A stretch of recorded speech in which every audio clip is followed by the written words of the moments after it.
भारत से वापस भेजे जा रहे पाकिस्तानी नागरिक अटारी बॉर्डर के जरिए वापस भेजे गए पाकिस्तानी 2 दिनों में 229 पाकिस्तानी अटारी बॉर्डर से भेजे गए हैं वापस। केंद्र सरकार के निर्देश पर देश भर में पाकिस्तानी नागरिकों की पहचान की जा रही है और उन्हें वापस भेजा जा रहा है। अटारी बॉर्डर की तस्वीरें भी सामने आ रही हैं, जहां पाकिस्तानी नागरिक पहुंच रहे हैं और अभी तक 2 दिनों में 229 पाकिस्तानी अटारी बॉर्डर से भेजे गए हैं। अभी भी लंबी कतारें लगी हुई है ताकि वो हमारे देश को छोड़ करके अपने देश की तरफ वापसी कर सके। 48 घंटे का अल्टीमेटम दिया गया था, वीजा रद्द कर दिया गया था और अब इसी के मुताबिक यहां 229 पाकिस्तानी अटारी बॉर्डर से वापस भेज दिए गए हैं 2 दिनों के भीतर। ये तस्वीरें भी बॉर्डर की आपको दिखा रहे हैं, जहां पर लोगों का पहुंचना शुरू हो गया है। लंबी कतारें भी लगी हुई है जो अपने देश को वापस जाना चाहते हैं, क्योंकि अब भारत ने इनका वीजा रद्द कर दिया है।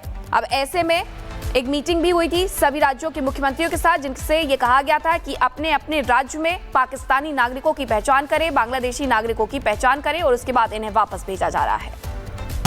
आपको बताएं, भारत से वापस भेजे जा रहे पाकिस्तानी नागरिक अटारी बॉर्डर के जरिए वापस भेजे गए पाकिस्तानी 2 दिनों में 229 पाकिस्तानी अटारी बॉर्डर से भेजे गए हैं वापस। केंद्र सरकार के निर्देश पर देश भर में पाकिस्तानी नागरिकों की पहचान की जा रही है और उन्हें वापस भेजा जा रहा है। अटारी बॉर्डर की तस्वीरें भी सामने आ रही हैं, जहां पाकिस्तानी नागरिक पहुंच रहे हैं और अभी तक 2 दिनों में 229 पाकिस्तानी अटारी बॉर्डर से भेजे गए हैं। अभी भी लंबी कतारें लगी हुई है ताकि वो हमारे देश को छोड़ करके अपने देश की तरफ वापसी कर सके। 48 घंटे का अल्टीमेटम दिया गया था, वीजा रद्द कर दिया गया था और अब इसी के मुताबिक यहां 229 पाकिस्तानी अटारी बॉर्डर से वापस भेज दिए गए हैं 2 दिनों के भीतर। ये तस्वीरें भी बॉर्डर की आपको दिखा रहे हैं, जहां पर लोगों का पहुंचना शुरू हो गया है। लंबी कतारें भी लगी हुई है जो अपने देश को वापस जाना चाहते हैं, क्योंकि अब भारत ने इनका वीजा रद्द कर दिया है।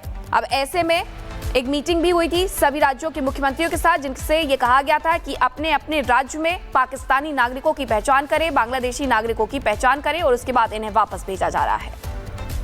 आपको बताएं, भारत से वापस भेजे जा रहे पाकिस्तानी नागरिक अटारी बॉर्डर के जरिए वापस भेजे गए पाकिस्तानी 2 दिनों में 229 पाकिस्तानी अटारी बॉर्डर से भेजे गए हैं वापस। केंद्र सरकार के निर्देश पर देश भर में पाकिस्तानी नागरिकों की पहचान की जा रही है और उन्हें वापस भेजा जा रहा है। अटारी बॉर्डर की तस्वीरें भी सामने आ रही हैं, जहां पाकिस्तानी नागरिक पहुंच रहे हैं और अभी तक 2 दिनों में 229 पाकिस्तानी अटारी बॉर्डर से भेजे गए हैं। अभी भी लंबी कतारें लगी हुई है ताकि वो हमारे देश को छोड़ करके अपने देश की तरफ वापसी कर सके। 48 घंटे का अल्टीमेटम दिया गया था, वीजा रद्द कर दिया गया था और अब इसी के मुताबिक यहां 229 पाकिस्तानी अटारी बॉर्डर से वापस भेज दिए गए हैं 2 दिनों के भीतर। ये तस्वीरें भी बॉर्डर की आपको दिखा रहे हैं, जहां पर लोगों का पहुंचना शुरू हो गया है। लंबी कतारें भी लगी हुई है जो अपने देश को वापस जाना चाहते हैं, क्योंकि अब भारत ने इनका वीजा रद्द कर दिया है।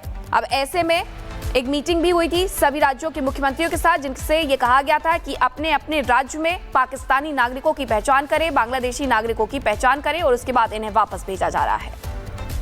आपको बताएं, भारत से वापस भेजे जा रहे पाकिस्तानी नागरिक अटारी बॉर्डर के जरिए वापस भेजे गए पाकिस्तानी 2 दिनों में 229 पाकिस्तानी अटारी बॉर्डर से भेजे गए हैं वापस। केंद्र सरकार के निर्देश पर देश भर में पाकिस्तानी नागरिकों की पहचान की जा रही है और उन्हें वापस भेजा जा रहा है। अटारी बॉर्डर की तस्वीरें भी सामने आ रही हैं, जहां पाकिस्तानी नागरिक पहुंच रहे हैं और अभी तक 2 दिनों में 229 पाकिस्तानी अटारी बॉर्डर से भेजे गए हैं। अभी भी लंबी कतारें लगी हुई है ताकि वो हमारे देश को छोड़ करके अपने देश की तरफ वापसी कर सके। 48 घंटे का अल्टीमेटम दिया गया था, वीजा रद्द कर दिया गया था और अब इसी के मुताबिक यहां 229 पाकिस्तानी अटारी बॉर्डर से वापस भेज दिए गए हैं 2 दिनों के भीतर। ये तस्वीरें भी बॉर्डर की आपको दिखा रहे हैं, जहां पर लोगों का पहुंचना शुरू हो गया है। लंबी कतारें भी लगी हुई है जो अपने देश को वापस जाना चाहते हैं, क्योंकि अब भारत ने इनका वीजा रद्द कर दिया है। अब ऐसे में एक मीटिंग भी हुई थी सभी राज्यों के मुख्यमंत्रियों के साथ, जिनसे ये कहा गया था कि अपने अपने राज्य में पाकिस्तानी नागरिकों की पहचान करें, बांग्लादेशी नागरिकों की पहचान करें और उसके बाद इन्हें वापस भेजा जा रहा है।